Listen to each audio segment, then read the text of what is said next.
If you know anything about the Grand Caymans, you probably know two things. First, that it's beautiful, and second, that it's expensive. Well, in today's video, I'm going to tell you how we saved money on our recent trip to Grand Cayman and how you could do the same. Let's get into it. Now, before we get started, I just want to let you know, I'm a regular person like the rest of you. I haven't sold everything I own, living out of a van, traveling the world with completely carefree.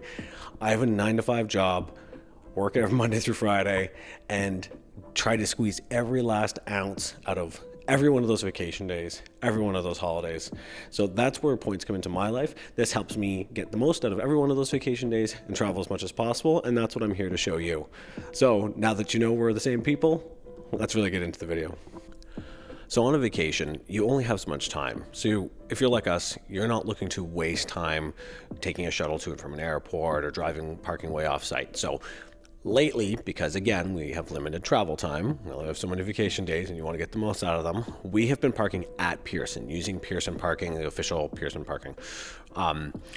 So it tends to be more expensive than offsite parking. However, you can sign up to join their mailing list, and when you join, they'll send you a 15% off coupon. So immediately you save 15%.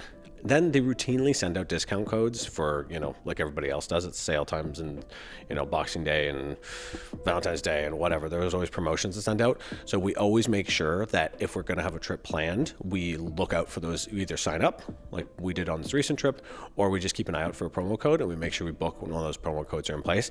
So right at that start of your trip, you're driving to the airport, save some money when you park. If you find yourself with an early flight like we did, you're going to have to look into options for staying at the airports, like getting a night before at the hotel. So traditionally, we've always stayed off airport because it's been cheaper. Now you have to get a shuttle, you have to get in the van and ride to the airport, all that kind of stuff. And then when you get, you land, you have to wait for the shuttle to get brought back, and it's not the most convenient thing. But we've never been able to justify the expense of staying at a hotel like the Sheraton Gateway, which is the only hotel that's connected directly to Pearson Airport, connected to Terminal 3 in this situation.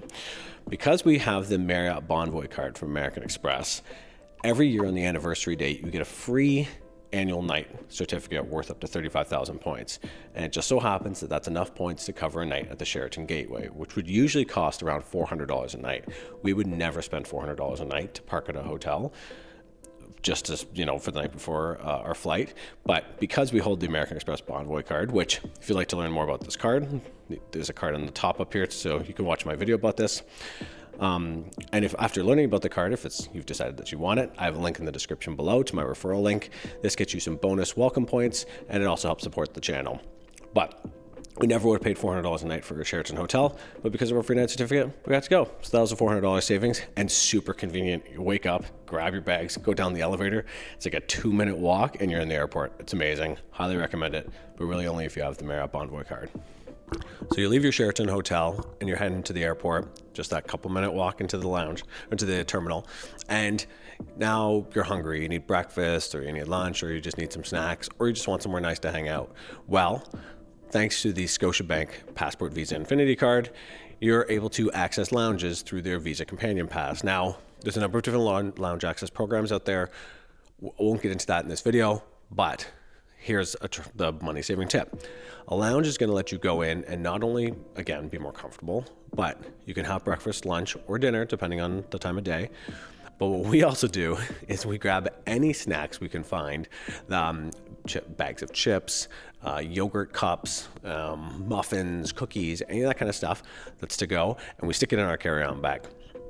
This lets you eat it on the plane, or even eat it at your Airbnb. So for us in this situation, when we got into our Airbnb, it was pretty late, and it was on a Sunday. So in Cayman, a lot of stuff is closed on Sundays, as many islands and many countries are, but everything was basically closed on a Sunday.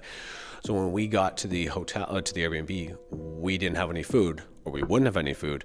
We had little snacks from our backpack that we'd grab from the lounge. So not only did this save us by not having to buy a breakfast the day of our flight, but it also meant that we had food when we got to the Airbnb. So as I said, there's many cards out there that offer lounge access. You can also buy lounge access through something like Priority Pass. Won't get into that here, but it's included with cards like the Scotiabank Passport Infinity card, which I'm going to talk about later in this video, because there's another money-saving tip on this card. If you're looking to learn more about that card, there's a link in the description below. So now we're leaving the lounge, we're walking to the gate. because we're going to get on a flight. And we had to book that flight. Now, in our case, we booked a WestJet flight. And one of the great things about WestJet and programs kind of like this is you don't need to have the full dollar amount. So Aeroplan, for example, if a flight is 45,000 points, you have to redeem 45,000 points, or you have to buy those additional points. With something like WestJet points, they're just 1 cent per point. So you can redeem any dollar value you want at time of booking. So in our case, I had $155 worth of WestJet points. So I redeemed those towards our flight. So easy peasy, knocked $155 off of our flights. There's a number of programs like WestJet that kind of have this flexible redemption option. I have some more information on other videos on my channel, but this is an easy way to knock some of the price off of your flights. So now we've landed in Grand Cayman and we have to go pick up our car. So in our case, we booked with Enterprise. Now the reason we booked with Enterprise was, number one, they were one of the cheapest options. And number two, I tend to lean towards Enterprise in the past. So I've actually earned Enterprise points. I had earned enough Enterprise points, and I don't rent a rental car a ton. This is maybe 3 rentals worth. Enterprise also does these promotions every year. There's actually one going on right now where they let you spin for points. They also do promotions for like earning badges and stuff like that where you get bonus points. Anyways, didn't take a whole lot of effort to rack up bonus points, or points rather, in Enterprise. That was enough to cover 3 of our 7 nights. So we actually paid for only 4 days of car rental because we booked with these Enterprise points. And again, this was no real effort. This was just organically earning these points. So it's smart to make sure whenever you rent a car to earn points in either their points program or one of their partners' programs. Do not pass up on rental car points because, you know, it's not something we necessarily all think about, but after a few rentals, to be able to get 3 days free, that was huge. So make sure you're paying attention to those rental car loyalty point programs. When it comes to staying in Grand Cayman, one of the ways you can really blow your budget is accommodations. The hotels along 7 Mile Beach and some of the other prime beach locations are crazy expensive. So we set up one day on the beach because they're public beaches, as I talk about in my video here about things to know in Cayman Islands. We set up in front of the Ritz-Carlton. The cheapest room in the Ritz-Carlton is like $1,200 or $1,300 a night. Now, we just thought that's because it's the Ritz-Carlton. Of course, it's crazy expensive. There was some off-brand hotel, like some, you know, not a chain or whatever, right next door to it. And I looked it up and it was almost $1,000 a night. So, you know, staying for a week, you could easily spend $7,000 for that week. Even if you kind of went on the low end, you're still talking, you know, $4,000, maybe $3,000 for the week.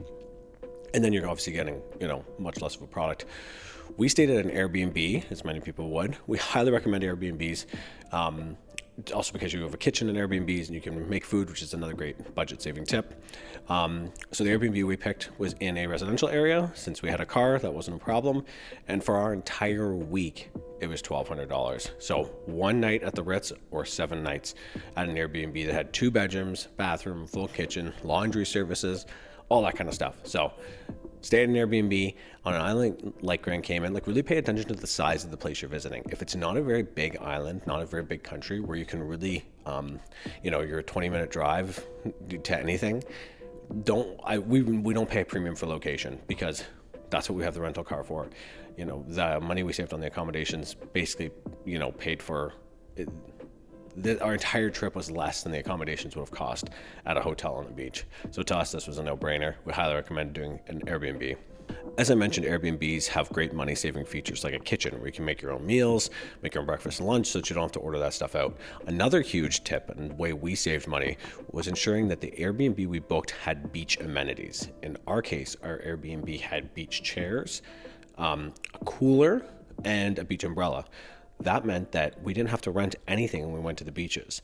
There were most places, if you wanted to get like an umbrella and loungers in a decent location, you were easily $100 US for the day. Even cheap places, you were $30 or $40 US a day. So even if you're going to do that, you know, 3 times a day, that's what, $200 American, or, you know, like $275 Canadian for us Canadians.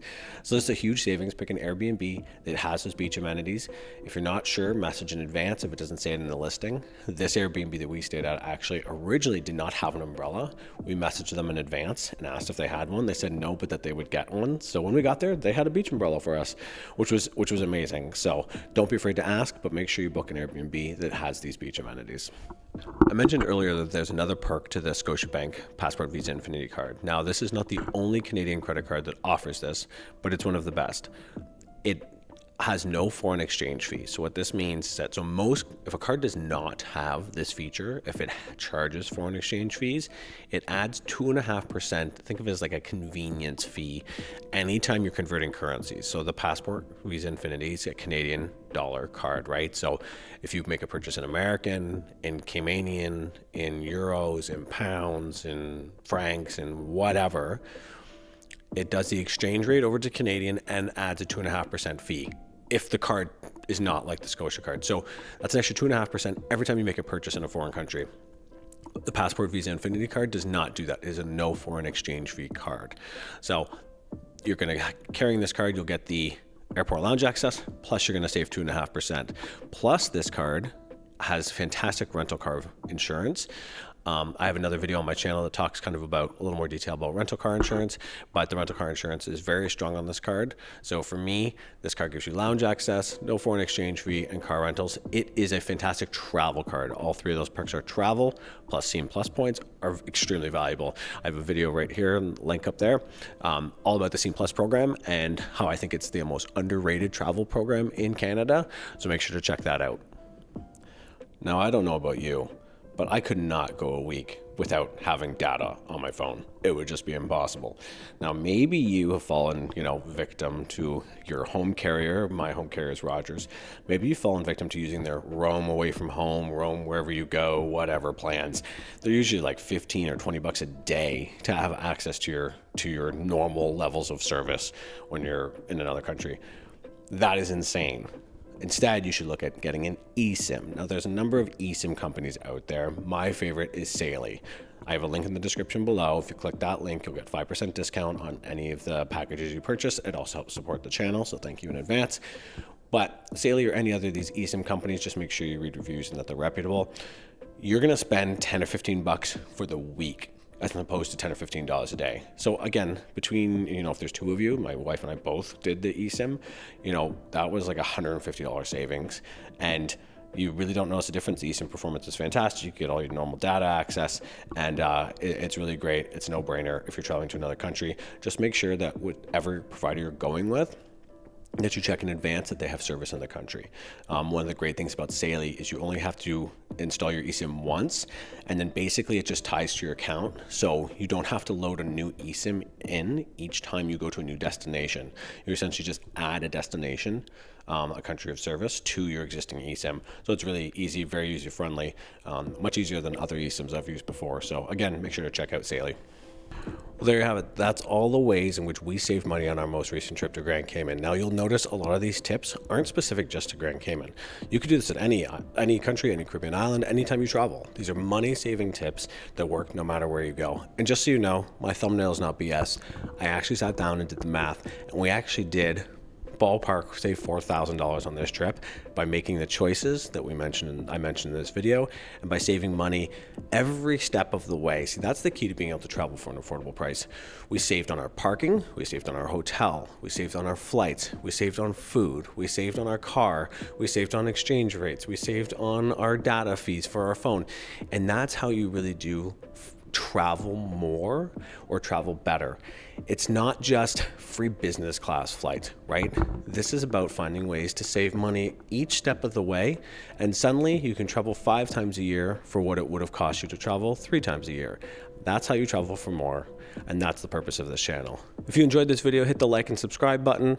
Feel free to leave a comment below. Is there a money-saving tip that you use every time you travel that I missed?